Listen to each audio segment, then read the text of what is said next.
Thanks for joining us for today's webinar.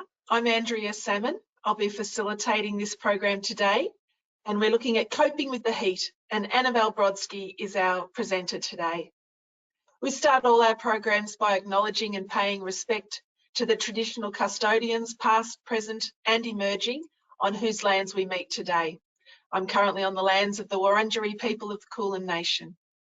We acknowledge the deep feelings of attachment and the relationship of Aboriginal people to country, and we respect the cultural authority of the elders in each community.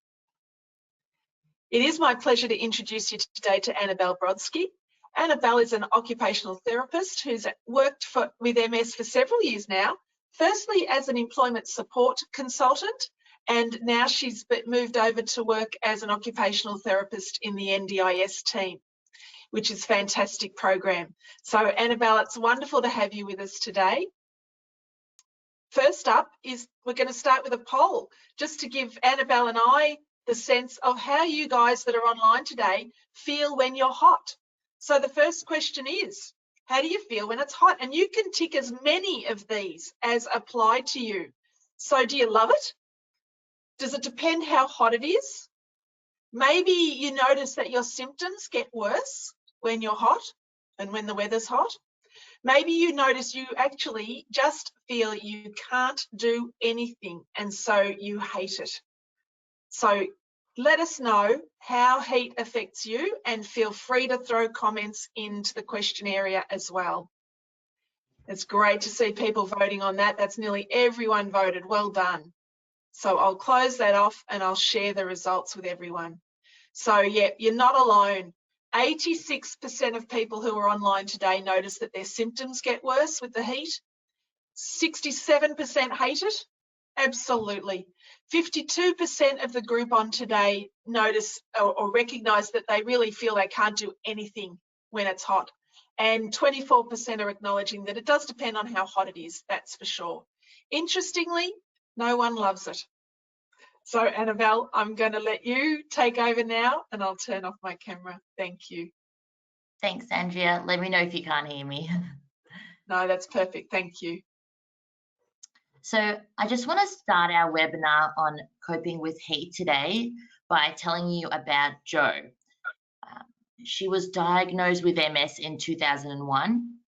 She loved the outdoors. She was a mother whose kids loved being outside, and she was a keen gardener and had her own business for a really long time.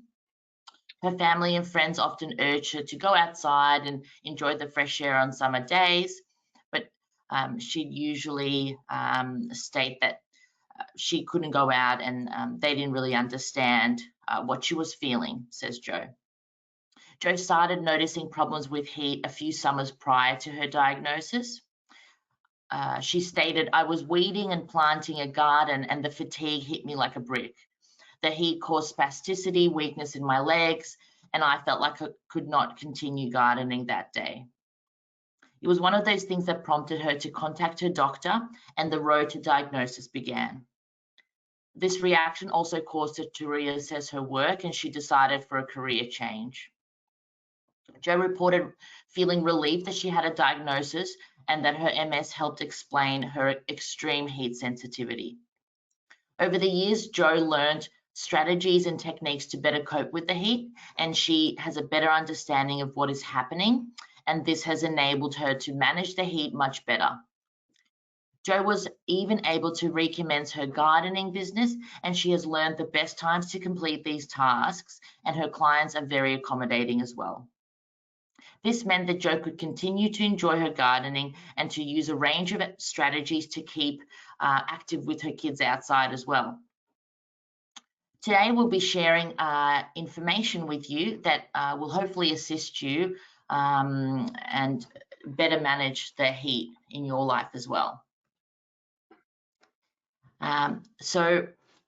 Firstly, for many years, the hot bath test was used to diagnose MS.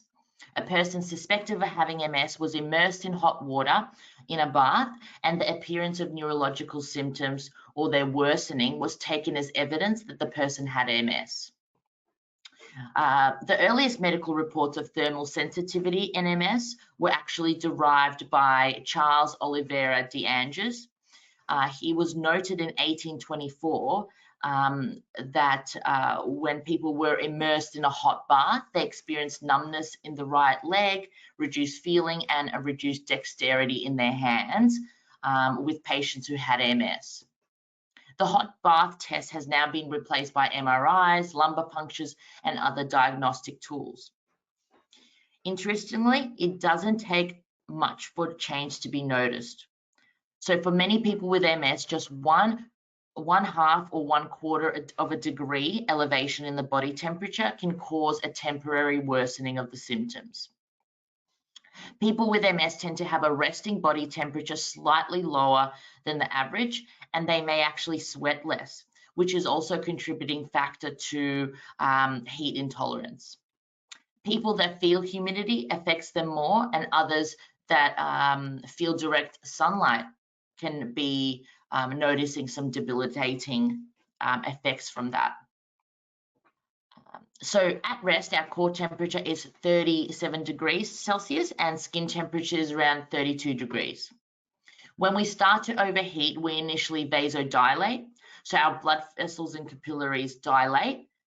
This can cause redness in the face, in the hands, feet may follow. The second stage of sweating is our ability to sweat is very important. So in maintaining our body temperature in a healthy range, sweat has a lot to do with it. Some medications that even you may be taking can affect the ability for you to sweat. The hypothalamus in our brain is responsible for temperature regulation. People with MS, they sweat less, and this can cause their core temperature to rise when they're exercising. Dr. Ollie J is an MS researcher in Sydney, and he's trying to work out what's actually happening here. There is some interesting research going on in this area, and a recent pilot study conducted in Sydney shows that after exercising and with the result of increased body temperature, people with MS may have reduced ability to regulate their body temperature, reduced sweating response, a reduction in blood flow to the skin to dissipate the heat compared to others without MS. So what's actually happening in this situation? So I guess when myelin is damaged, the nerve impulses find it much harder to travel through the nerves. So messages may still get through, but may be slow or distorted. So when things get too warm, these damaged nerves, they find it really hard to travel and send the messages through. This means that the nerves aren't working optimally when it's hot. This applies to people without MS as well, but people with MS seem to be more sensitive to that temperature change. People with MS have plaques in their nerves where demyelination has taken place. Nerve functionality is compromised and heat further slows down that nerve impulse transmission in these demyelinated regions. As mentioned, even a small increase in temperature can cause symptoms. An increase in body temperature, even as little as 0.5 degrees, whether it may be from an internal or external factor, can cause a block or slowing down of the messages going along the nerves. This can cause symptoms of MS to temporarily worsen.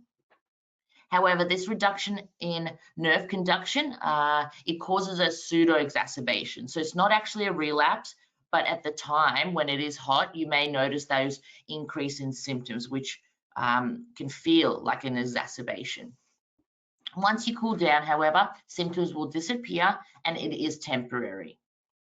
People with MS can also show some blunted ability to perceive cold stimuli when placed on their skin. So after exercising, suggesting some difficulty with perceiving the temperature change can also occur. And some of the implications of research may be that if sweating in people with MS is less efficient, potentially wetting the skin to increase that airflow, ventilation around your skin, and after exercise may actually assist with dissipating that heat from your core. So let's run a poll so we can find out from our group what it feels like to have heat intolerance. Thanks, Annabelle. Will do. So this one is asking about what your experience is in the heat. So you can choose as many answers as you like on this one. You might find that it doesn't seem to make a difference, or maybe you feel more fatigued. Maybe your vision becomes worse. Maybe you notice your weakness is worse, you feel weaker, or maybe you notice you can't concentrate. And interestingly, we just had a comment made in the chat area, in the question area, which we really encourage. Pop in your questions or your comments, to say that for some people, their experience was quite different, Annabelle, to what you were describing. So I think it just goes to show how different we all are. But have a look at this poll and see what you reckon. Anybody else like to add their contribution? I'll just close that off and I'll share the results with you all. So 83% find that it worsens their fatigue. They feel more fatigued. 79% notice that it impacts their level of weakness and they feel weaker. 63% of people online today recognise that impact on their concentration. And for 17% of people, it's their vision that becomes worse. And there's someone online, and this is, again, why we have these polls, to say that it doesn't seem to make a difference. And it's not everybody. So, yeah, wonderful. Thank you so much for all sharing your experience of the heat. So what you have reported through that poll does reflect, in a sense, what literature has told us at the moment. So there was a German ophthalmologist, a Uthoff, I'm hoping I can pronounce it correctly, who discovered in 1989 that heat sensitivity affects people with MS. It was first noticed as a worsening of vision in people with optic neuritis who exercised. So the Uthoff phenomenon. Yep. Sorry, that was way back in 1889. 1889. Did I say 1989? You did, but that's okay. My coffee mustn't have enough. Sorry, guys. 1889. A very long time ago now, but yeah, he discovered the Uthoff's phenomenon. So it's that worsening of neurological symptoms in MS when the body is overheated. So it's important to remember that heat generally produces only temporary worsening of symptoms, and it doesn't cause more disease activity. So it's not going to cause necessarily demyelination or more damage to the nerves themselves. The symptoms are generally rapidly reversed when the source of increased temperature is removed. An estimated 60 to 80% of MS patients experience temporary worsening of clinical signs and neurological symptoms with heat exposure. MS lesions can also occur in areas of the brain responsible for that control and regulation of temperature, such as in the hypothalamus. So what triggers your heat intolerance? It's worth spelling out all the causes of a rise of body temperature. And the most obvious, of course, is the weather. But there are other reasons that have just as great of an impact on that raising of your body temperature. So we have illness or infection, exercise, stress and anxiety, caffeine, alcohol, low blood sugar, hypothyroidism, spicy foods, and diurnal. It's the opposite to nocturnal, so it pertains to daylight hours.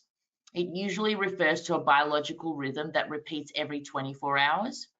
Our temperature naturally goes up a degree in the afternoon, and this can be enough to make a difference for some people. Do you notice your fatigue worsening in the afternoons? Something else that can also affect body temperature rising is medication. So some meds may alter your ability to sweat. For example, if you're taking anticholinergic for bladder issues, that may reduce sweating. Don't stop taking it, but it's good to be aware. And hot flushes, for example, could occur post-taking medications such as that. So you can always touch base with your GP or specialist regarding that in further detail if you'd like. Women's body temperature goes through cyclical phases. So post-ovulation temperature is usually slightly increased. And for women going through menopause, there can be some indiscriminate hot flushing. Lesions within the central nervous system, specifically the hypothalamus, may impair that homeostatic control of body temperature in individuals with MS, and it can allow for atypical fluctuations in body temperature. Hypothermia, oops, sorry, I skipped it. Hypothermia may be common, and then it can be reported as indicative of more severe disease. So keep that in mind. And also fluctuations in body temperature can be problematic for people with MS, as sometimes infections can be masked due to the absence of a typical fever response, resulting in some serious conditions. So always make sure you're touching base with your general practitioner or specialist with any changes, just to make sure there's nothing masked behind them. So basically, heat increases fatigue and it can exacerbate other symptoms. Therefore, the combination of heat and fatigue reduces the amount you want to exercise or engage in other everyday activities, such as in the home and community or work. If heat continues to impact your capacity to engage in these activities, it can really have a long-term consequences for you. This can include muscle deconditioning, placing your work in jeopardy, or a reducing sense of self-worth when you participate in activities. This then means it's even harder to complete your everyday tasks. You may become fatigued even quicker, and it can be difficult to break that cycle, particularly if you've been completing certain habits and routines for a long time. Both physical functioning in activities such as walking, running, driving, riding, and etc., as well as cognitive functions and things like memory retrieval, processing speed, multitasking, can be impaired with heat exposure. It can greatly impact your ability to perform your daily routines. And in the past, physicians and health providers have actually instructed people with MS to minimize their exposure to high ambient temperatures or to avoid exercise or intense physical work in order to maintain the symptoms from worsening. However, lack of exercise often can result in deconditioning, reduced functional capacities, and increased risk of injury. And you're actually potentially doing less weight-bearing movement, which can have other health consequences related to it as well. And now evidence actually shows that exercise is beneficial for people with MS. By improving fitness and a sense of well-being, it also can assist with reducing fatigue and increasing strength and safety when you're walking overall. It should be incorporated into your overall disease management plan, and you just need to remember that you need to manage the heat while doing the physical activity. So let's move on to some strategies that can be implemented in order for you to gain that control over heat intolerance. So planning is crucial. Be mindful of the weather when planning your day or week. So you can get a weather app and check it every night before the next day, or even at the start of the week. Plan your day. Use a diary, a calendar, include appointments, your work breaks, and tasks. Make it as visual as you want, so you're checking it often and knowing what you need to do for the week. Try to balance your activities. So complete essential activities when it's cooler. Alternate between highly demanding tasks and less demanding tasks during those periods of high heat and over summer.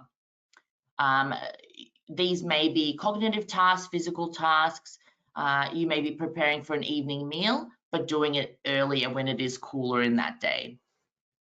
Spreading out tasks is a really great one. You don't have to do everything at once. You can vacuum one room at a time and make sure you're taking breaks in between. I do that, and it's very helpful to get things not feeling too dreary as well.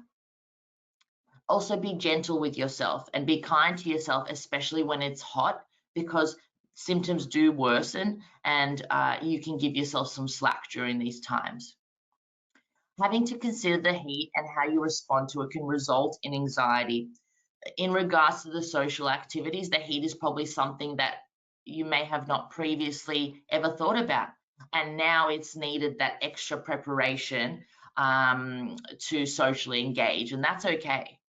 People might decide not to attend social events because it's hot, but some planning and preparation, as well as support from others, should make it quite achievable for you. So using fans to keep the air circulating and using air conditionings can be great. However, there's also time for acclimatization to help you cope with the heat. So if you're worried about using electricity and have bigger power bills, it is important to be aware of a couple of government concessions that you may be applicable for. There's the medical cooling concession. There's an essential medical cooling payment. If you're not on the NDIS, there's a mobility allowance, which can assist with a condition that makes it very hard to take public transport independently. And you can look these all up on the Services Australia website and double check your eligibility for all those as well. If you're with the NDIS, there's also some further things you can look into. And if you speak to your local area coordinator, they could probably assist you with those as well. However, strategies for easing the effects of heat can include staying in an air-conditioned environment during the periods of extreme heat and humidity, using a dehumidifier, a fan, closing your blinds early in the day and allowing your house not to heat up, Car air conditioning can assist with pre-cooling your car before you travel. We have an MS Financial Assistance Program, which could assist you with funding requirements that government funding are currently not able to, for example. So that can include a subsidy for an air conditioner. You could call MS Connect to determine if the funding is available. The Employment Support Program can help people who are at work and suffer from heat intolerance. There's a lot of cooling equipment that can be explored by the Employment Support Program, and you can access that or find out more information by calling MS Connect as well. You can also let emergency services know that you may need assistance if there is a bushfire or any sort of emergency related to high heat. So maybe planning for power outages if there is in any parts of your town, having an esky on hand, sitting with a wet towel over your shoulders where there's a breeze, or going to a friend's house and sitting with your feet in cold water, for example. So other gadgets we can look at is some of my favorites because they're very kind of easily accessible strategies. You can put wet towels, face washes, Turkish towels, and wraps in the freezer, and you can use them to cool you down throughout the day or when you're wanting to lie down at night. Keeping spray bottles in the car is a great one as well, in your handbag or at home or even at work. And you can just spritz yourself when needing that cooling down moment. You can invest in insulated water bottles that can be keeping your water very cool for extended periods of time. You can also opt for freezing a water bottle and then picking it up in the morning and letting it slowly melt as you drink that cold water throughout the day. Another great thing is small desk fans or handheld fans, keeping it in your bag or at work, allowing you to get that extra cooling down. Now we'll watch a video. Thanks, Annabelle. I'll turn that on. Just give me a sec to click a couple of buttons here. This was a video made for part of our Get Your Act Together tool that's on our website. So you could check out more information there as well. I deal with a few symptoms that come up. One of them is heat and how my body deals with that. Heat sensitivity is a very common symptom that many of my clients talk about, and it's something that impacts all of their other MS symptoms. It's really important for me to regulate my body temperature and make sure that I don't put myself in any situations where it's too hot. Fatigue can be amplified, blurred vision, just even the ability to think. One of the practical solutions that we've come up with is simply drinking cold water But interestingly, what we've found is that it's not the influence of cold fluid on your body temperature that actually mitigates or reduces the effects of the heat on MS symptoms, but it's the stimulation of these thermoreceptors that are either in the mouth or in the gut. And when we stimulate these thermoreceptors, it actually reduces the sensations of fatigue, but you're not any cooler. So people are drinking this cold fluid. It's not making them cooler, but it's making them feel cooler, and it's also reducing the amount of fatigue that they're experiencing. Lots of my clients find that preemptively managing the heat works really well for them. I deal with heat sensitivity every day. An example of that is when I have a shower. I have to make sure that it's not too hot, otherwise I'll get extremely fatigued or potentially have blurred vision. From our research so far, we've got 3 top tips for managing your heat intolerance. You can drink cold water, apply moisture to the skin surface, and use a fan. If you do these 3 things, you can continue to do the things that you enjoy, even on a hot day. I still do things that do put me in situations where it can get hot. I do exercise. I still have hot showers. I've always loved them. But I just make sure that I have an out. If you find yourself overheating, it's not a problem, but there's a couple of simple things you can do to reduce your body temperature really quite rapidly. The first thing you can do is sit in a bath, fill it with water up to the waist. Cold water is preferable, of course. The second thing you can do is take cold, damp towels, fill them with crushed ice and wrap them around your neck and against your chest. That will feel really good. At MS, we have all the tools and resources available to help you manage your symptoms. Give us a call at MS Connect or have a look at the website, and we are here to help. All right, great. So here are even more products that can be helpful for you. Cooling vests are typically coming in 2 different designs, and they're based on heat exchange properties. The number 1 design is an active heat exchange garment, and they are cooled by circulating liquid through the garment through tubing network, and these are very effective. And number 2 is passive heat exchange garments. They have ice gels or packs inserted within the garment and provide the cooling effect. For most people, these are less effective. Cooling garments have demonstrated improvements in neurological function, both motor performance and visual equity, as well as those perceived subjective benefits, so feeling less fatigued in thermally sensitive MS patients. A number of factors influence the ability of these garments to provide effective cooling. So number 1, we have garment fit. Number 2, the location of the cooling elements within the garment. Number 3 is cooling temperature and whether the cooling process is continuous or intermittent. Number 4 is body size and shape. Number 5 is control and regulation of blood flow of the skin being cooled. So cooling vests can be quite heavy from the extra weight of the water, which can increase your metabolic rate and reduce the efficiency of movement. The cost of these garments also limit accessibility and availability to some individuals with MS. But it's worth exploring how you might get some funding to assist you with purchasing at least 1 cooling vest. Even without a cooling vest, you can consider wearing lightweight, loose, breathable clothes. Consider pre-cooling of larger lower limbs with cool cloths. Ice blocks and cold water, herbal iced tea can provide that temporary relief for you. Use an oscillating fan during indoor exercise. Exercise in a cool pool, so under 29 degrees. Cooling hats can be an inexpensive and easily accessible way to manage symptoms, and they've been great for some of my clients. So here's an example of a cooling hat. This is the Head Cool Evaporating Cooling Baseball Cap, and you can find it online at Cool Down Australia. Price is around $30.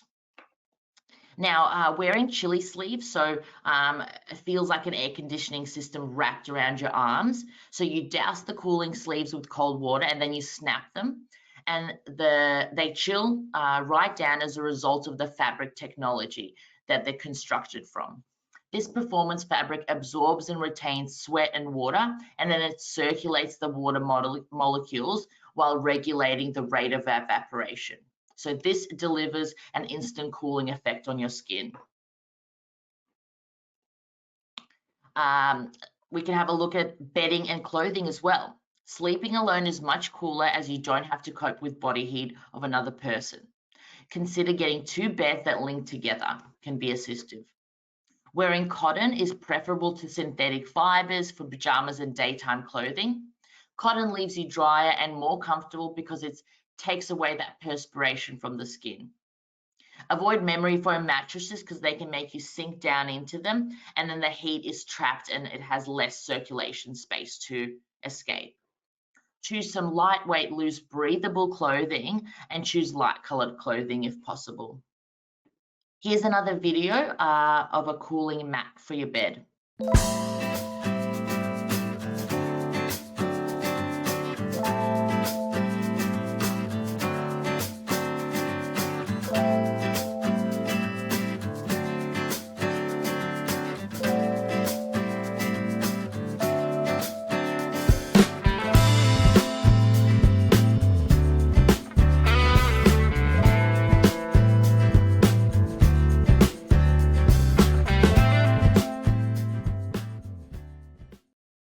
So that was a great video. Hopefully you've gotten some ideas from those 2 videos and items that I mentioned.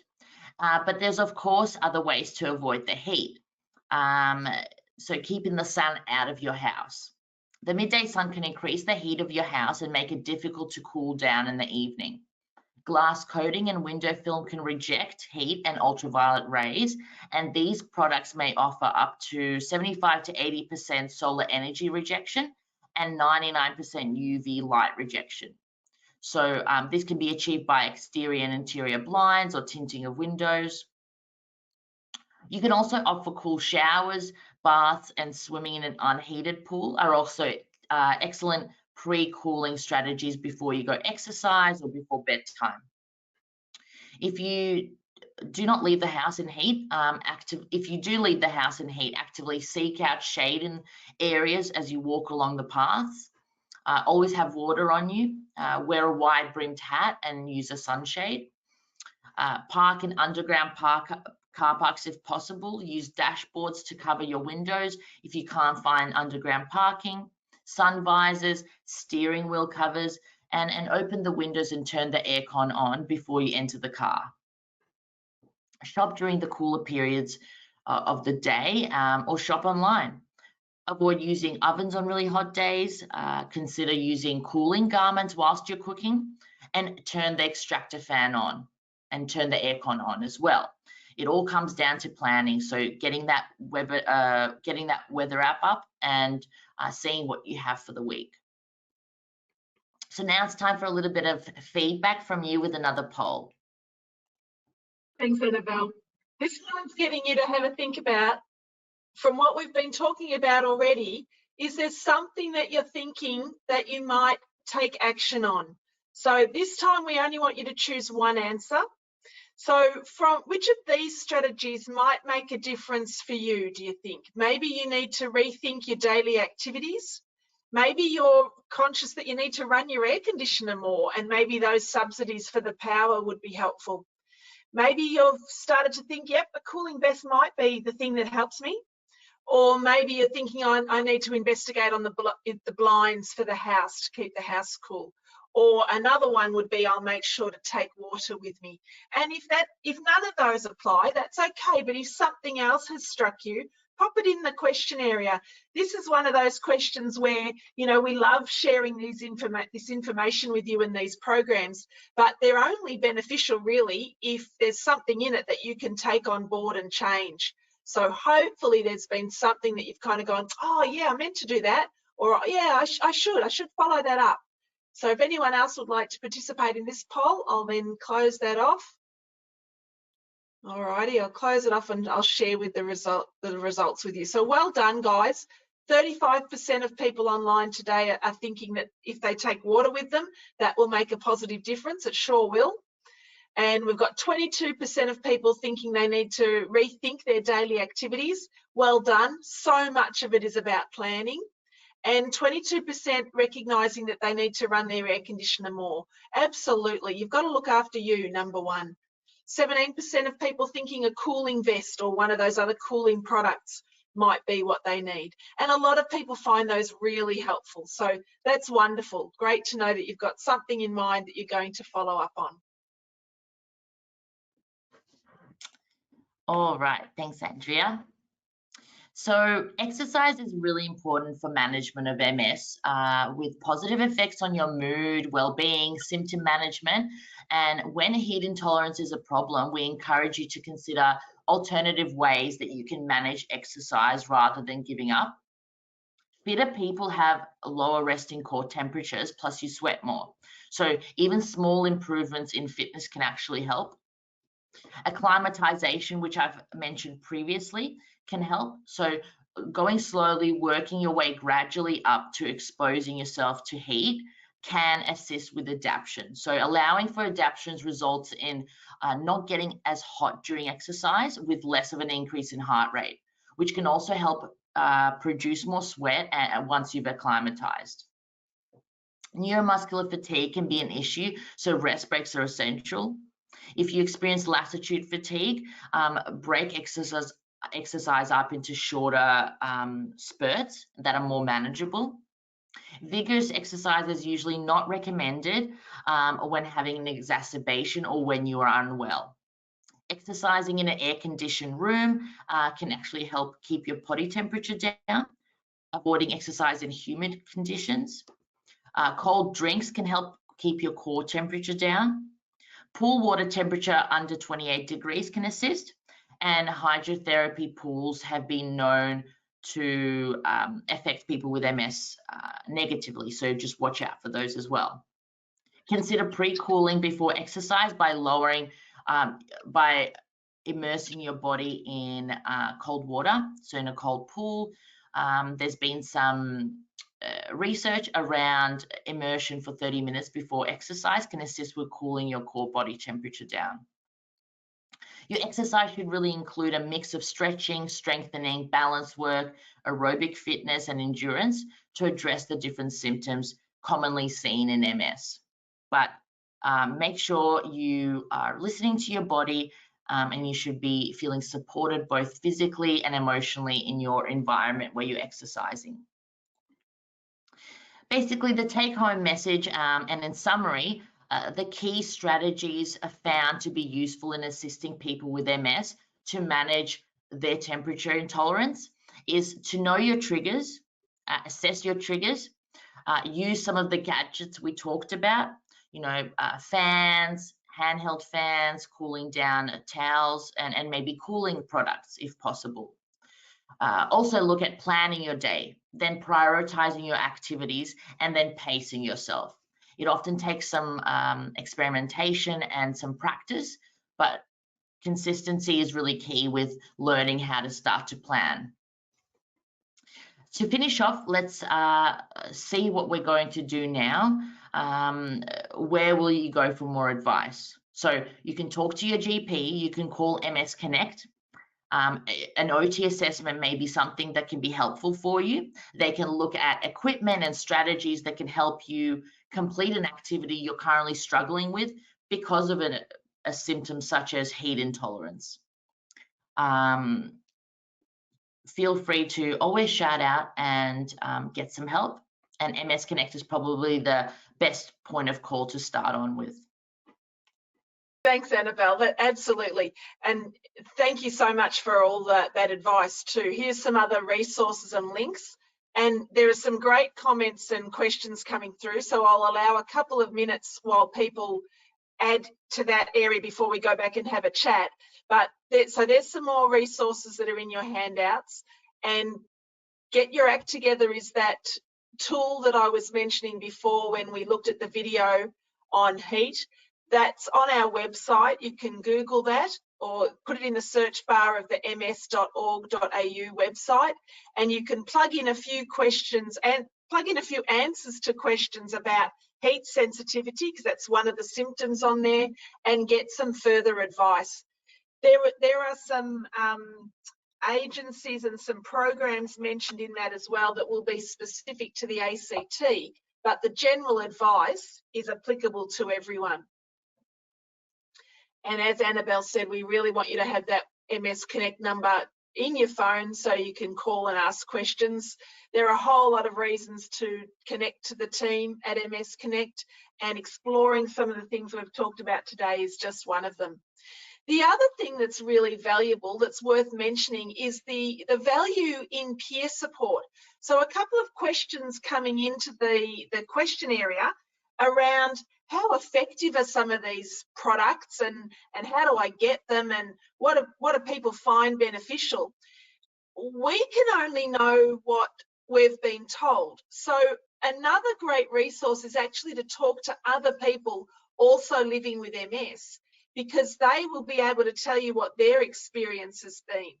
And so peer support, whether it's through a group or whether it's through one-on-one phone support, can be just fabulous for connecting with a whole range of other people living with MS to find out what they've found helpful, because it's such an individual thing. It's tricky to give definitive advice when we don't actually know your situation. And a couple of programs that we've already talked about, the MS Employment Support Service, as well as the NDIS program. We are here to help you with both of those programs, and we would strongly encourage you to connect to those.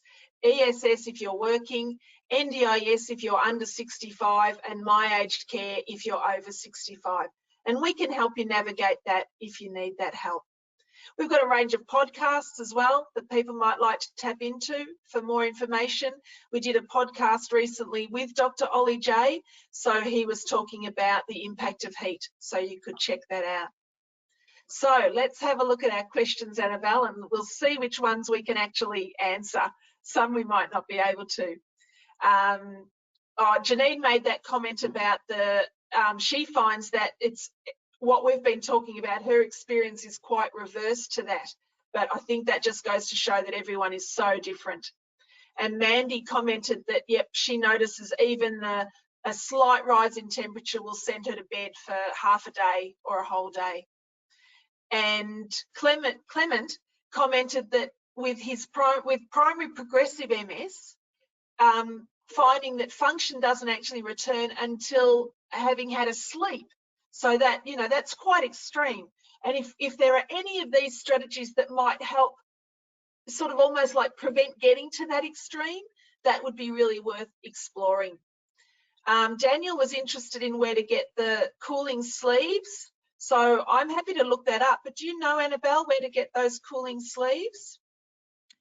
Yeah, there's a website called eCoolline. The Australian one is with an AU, so we can send that out to everyone. Yeah. Yep. So Nicole's asking about other financial assistance other than the NDIS for getting things like cooling vests. NDIS, if you're on NDIS, would be helpful. The Employment Support Service, if you're working and you want to connect with the Employment Support Service, that's a way of funding a cooling vest. And our financial assistance would be another way of funding a cooling vest. And Annabelle said earlier to check with MS Connect if there are funds available. It's a hard program to describe, but there's not always funds available. But it doesn't hurt to ring and ask if there's money, put in an application, and then when they're reviewed, you might be able to get it funded that way. And absolutely, Anna, some people do struggle with the cold. In fact, we call this coping with the heat, but they often refer to temperature intolerance, because for some people it's the cold. Majority of people with MS, it's the heat, but for some people it's the cold. So it's all connected with that, I guess, the damage to the thermoregulatory parts of the brain. If that's where your MS is having an impact, it can have that in the reverse impact as well. That's great. And Nicole's saying, thank you. Great to have some other ways to deal with the heat. So feel free, pop in a couple more questions if you need to in the last couple of seconds. But thank you, Annabelle, for sharing with us today. It's great to talk to someone who is directly working with clients and helping them manage their heat intolerance. So we know that the information that's being given is quite practical. So that's wonderful. Thank you. Yeah, and for some people it's both the heat and the cold, Rashmi. That's hard work, but it's partly it's being aware of it too, and knowing that if you plan around it, you can kind of work it, work yourself around the temperature of the day and which days are going to be more conducive to being out and about. I think in this day and age, we're really fortunate that we've got so much technology to help us with online shopping, delivery, all those kind of things, so we can really avoid the heat and avoid the cold if we need to. Alrighty, I think we'll leave it at that. Thank you so much, Annabelle. If anyone listening today has more questions, MS Connect is the way to go. Just feel free. Don't feel there's any question that's too silly. That no such thing as a silly question. So thanks everyone for joining us today, and thank you again, Annabelle, as well. Thanks everyone.